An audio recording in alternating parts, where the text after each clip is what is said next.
एक छोटे से खूबसूरत गांव में एक प्यारा सा चूजा रहता था जिसका नाम था मुन्नी। मुन्नी बहुत छोटा था मगर उसका दिल बहुत बड़ा था। एक दिन मुन्नी तालाब के पास खेल रहा था कि अचानक उसे चप चप की आवाज़ सुनाई दी। मुन्नी ने देखा तो एक छोटा सा मेंढक कीचड़ में फंसा हुआ था।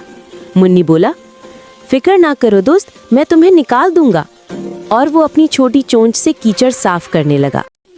थोड़ी देर में मेंढक बाहर आ गया। मेंढक ने खुश होकर कहा, शुक्रिया मुन्नी, तुम वाकई बहुत अच्छे हो। कुछ दिन बाद खुद मुन्नी फिसलकर कीचड़ में गिर गया।